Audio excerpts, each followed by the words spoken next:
Irmãs e irmãos queridos, formulo a todas e a todos votos de muita paz em Cristo Jesus. Nosso tema: a importância do arrependimento. O tema nos remete a uma das situações comuns nas nossas vidas. O tema nos remete ao erro, à queda, ao comportamento equivocado ou inadequado. Sem ofender a ninguém, digo que todos nós estamos sujeitos aos comportamentos infelizes, inadequados. É este o tema, e para melhor estudá-lo, convido-os à leitura do capítulo 13 do Evangelho segundo Lucas, versículos 1 a 5. E, naquele mesmo tempo, estavam presentes ali alguns que lhe falavam dos galileus, cujo sangue Pilatos misturara com os seus sacrifícios. E respondendo Jesus, disse-lhes: cuidais vós que esses galileus foram mais pecadores do que todos os galileus por terem padecido tais coisas? Não vos digo, antes, se não vos arrependerdes, todos de igual modo perecereis.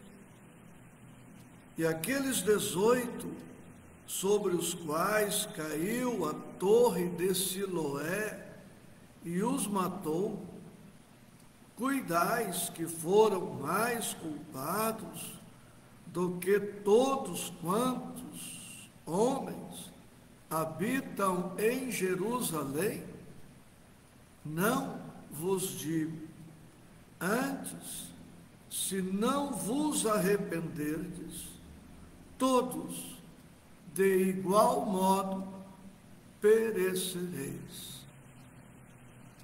Jesus, como vemos, e já consta do título, fala a todos nós da importância, da necessidade do arrependimento.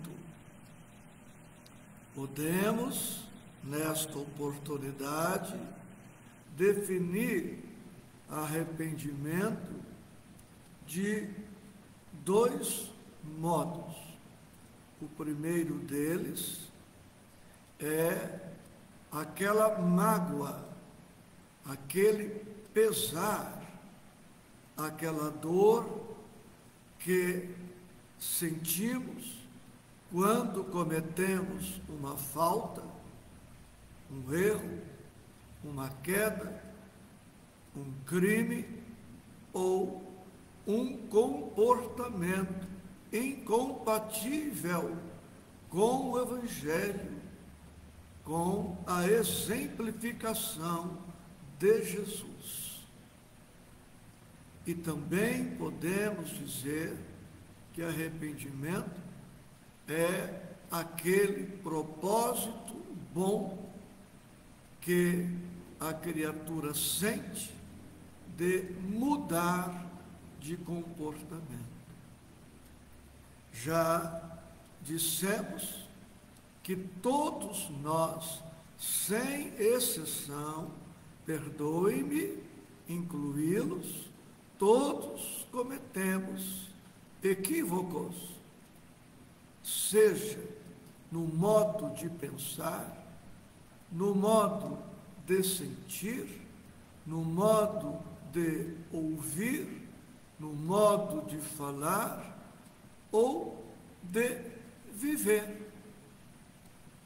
E toda vez que nós nos comportarmos de maneira inadequada, como estamos todos submetidos à lei de justiça e de causa e efeito, fatalmente colheremos os resultados de nossas escolhas, de nossas atitudes equivocadas. Mas isto não significa, de modo algum, que todas as nossas dores estejam relacionadas às faltas e aos erros que cometemos. Bem estudando o Evangelho do Cristo, bem estudando a doutrina espírita, verificaremos que há vários tipos de dores. Sofre-se quando se erra, sim, mas nem todo sofrimento está relacionado aos nossos comportamentos inadequados.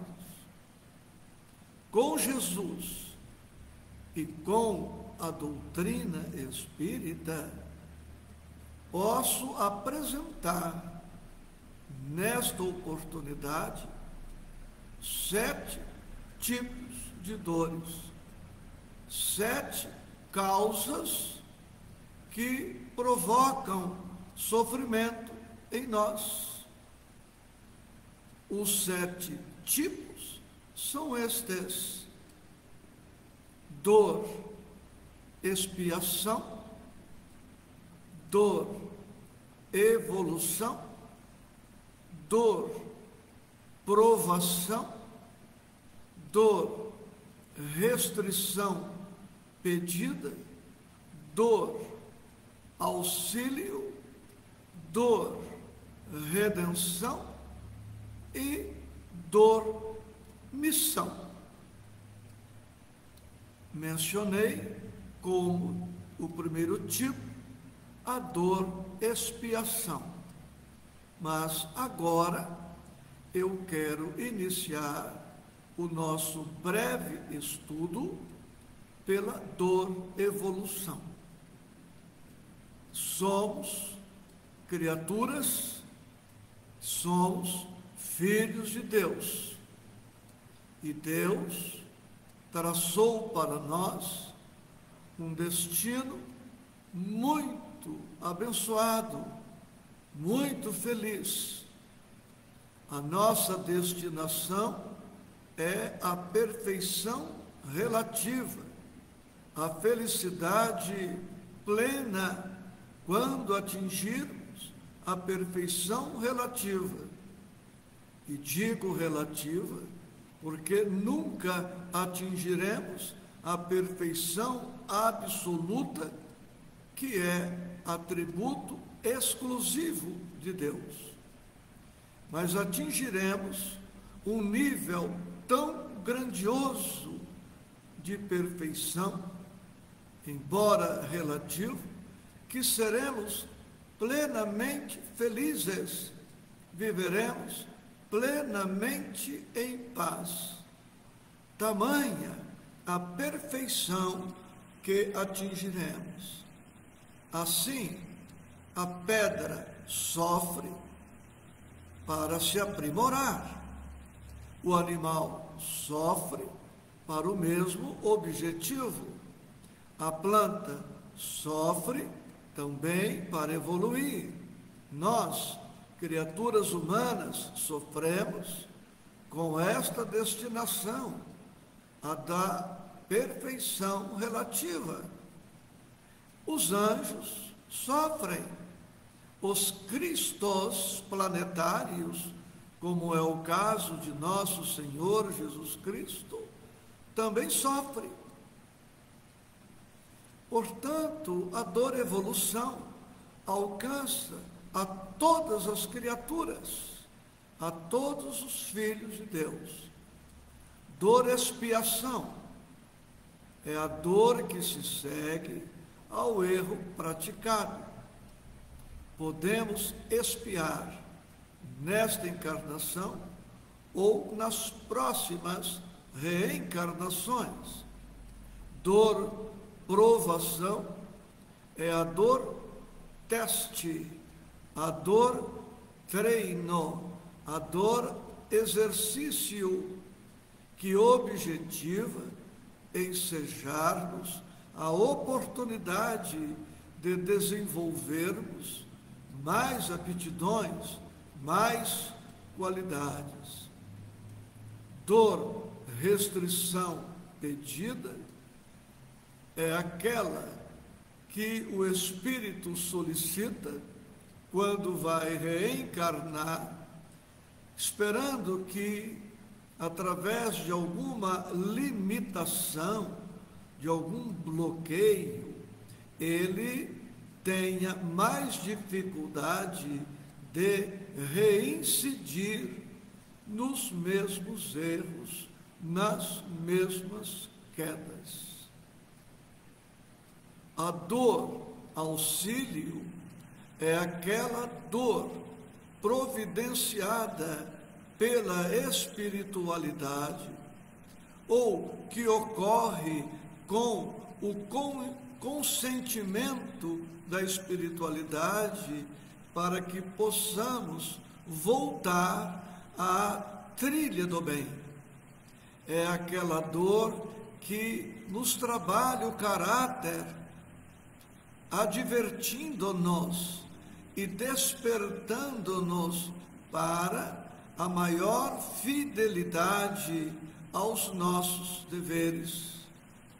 Dor redenção, à medida em que o espírito evolui, ele vai expiando, resgatando todos os crimes, todas as faltas, vai se levantando até não mais cair num futuro ainda longínquo para nós.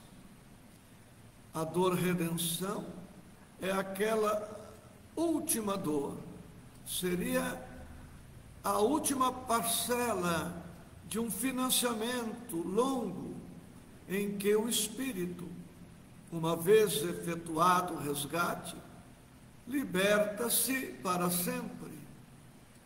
E por fim, nessa análise rápida, a dor-missão.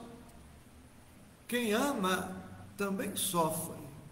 Quem se dedica ao bem também sofre. Quem procura servir o próximo, viver em função de uma causa nobre, também sofre. Foi por isto que Jesus, estando entre nós, sofreu. Pela mesma razão, todos os seres angélicos que habitaram a terra sofreram também, porque o amor pede renúncia, o amor pede sacrifício, o amor pede doação, e todo aquele que renuncia, que sacrifica, que se doa, há de sofrer em função desta renúncia, deste sacrifício e desta doação. Por isto, nós não podemos, como disse Jesus, alguns galileus foram assassinados, 18 pessoas, quando estavam construindo uma torre, a torre de Siloé, morreram em razão de um acidente. Estas mortes eram um castigo de Deus? Não, porque Deus a ninguém castiga. Estas mortes ocorreram em razão de algum crime que estes galileus ou estes trabalhadores na torre tinham cometido em outra encarnação. Não podemos julgar. Tudo é possível. É possível que eles estivessem, sim, expiando alguma falta, mas poderia ser uma prova, poderia ser um teste, poderia ser também a dor evolução, a dor missão. Jesus sugere aos que o ouvem que não julguem, que não tirem conclusões apressadas e que, antes de julgarem os outros, cogitem das próprias faltas, dos próprios erros. Jesus está dizendo isto. Não se preocupem, não se ocupem com as dores alheias no sentido de mera curiosidade, no sentido de tirarem conclusões apressadas. Quem somos nós para julgar? Quem somos nós para penetrar as razões profundas dos sofrimentos da humanidade ou das pessoas mais próximas? Ao invés de perdermos tempo com elucubrações a respeito da vida do outro, utilizemos este tempo para cogitar dos nossos erros, das nossas quedas, dos nossos crimes, dos nossos comportamentos inadequados, arrependendo-nos, ou seja, aceitemos a dor que nos cabe em razão dos erros praticados, mas não somente soframos em razão da dor que se segue ao erro.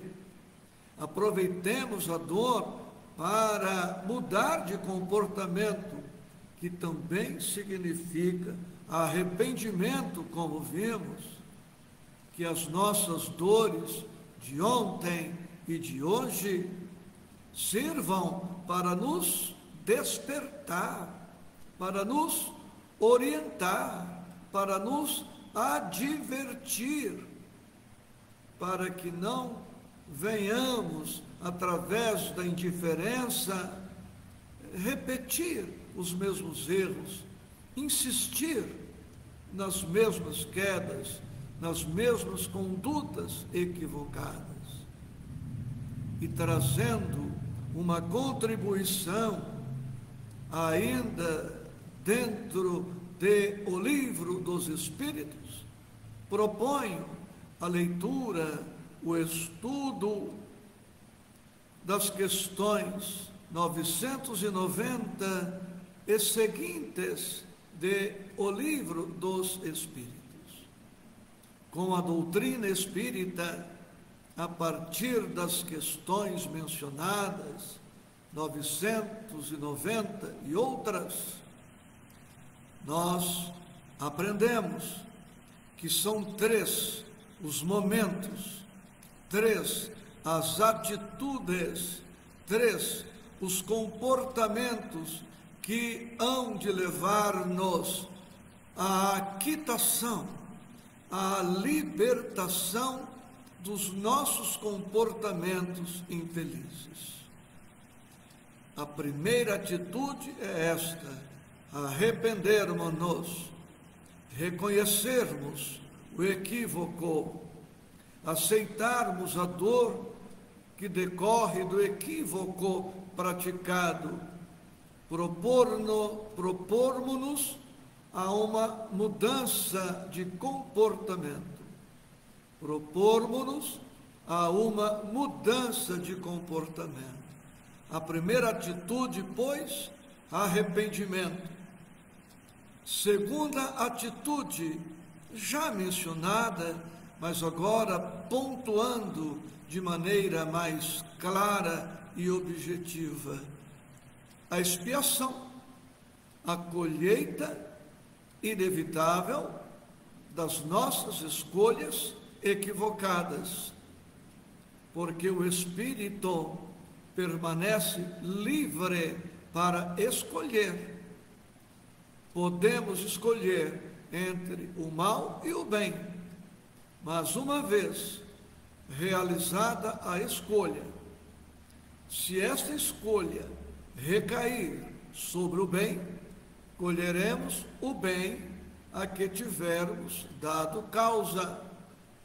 E se tivermos optado pelo mal e praticado o mal, ficaremos vinculados aos efeitos deste mal desejado e praticado.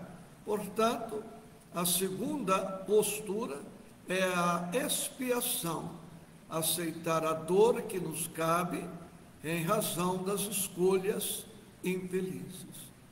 Mas com o Evangelho, com a doutrina espírita, aprendemos que não basta sofrer pelo erro praticado, não basta colher as consequências dos equívocos, é preciso mais. E aí vem a terceira atitude, a reparação. É preciso que pratiquemos o bem em substituição ao mal praticado. E o ideal é que façamos mais bem, maior quantidade de bem, do que a quantidade do mal que tenhamos eventualmente praticado. Arrepender-se, propor-se a mudar de comportamento, sofrer as consequências das escolhas anteriores e reparar, ou seja, não basta o pranto, não basta a dor, não basta o simples pedido de desculpas, não basta o simples pedido de perdão. Precisaremos buscar um meio concreto, prático, através de uma atitude positiva, para que possamos nos redimir dos erros praticados. É por esta razão que não basta o batismo nas águas e o dizer-se arrependido dos pecados. Isto é muito pouco para que obtenhamos a verdadeira salvação, a verdadeira libertação. Nós precisamos reparar o mal feito. E é por esta razão também que Deus instituiu a reencarnação. A reencarnação, diz Emmanuel no seu livro O Consolador, é o perdão de Deus. Deus nos perdoa, dando-nos outra existência no corpo, outra experiência na terra, e nos permite o reencontro com aqueles aos quais ferimos, magoamos, prejudicamos ou com outros espíritos, para que, através da prática efetiva do bem, nós possamos reparar, quitar, resgatar o mal praticado. É o que temos para hoje. Que Deus, nosso Pai, tenha misericórdia de nós, que o Cristo, que a espiritualidade superior tenham misericórdia de nós, nos auxiliando, não deixando para lá as faltas que tenhamos cometido, não. Aceitemos o compromisso, a responsabilidade de fazermos bem o mal que porventura fizemos. É a maneira cristã, espírita, de nos redimirmos, de nos libertarmos, avançando para a nossa destinação gloriosa. Depois, através do Face, escreverei a estas almas queridas que se conectaram conosco. Um abraço carinhoso, com votos de muita paz em Cristo Jesus.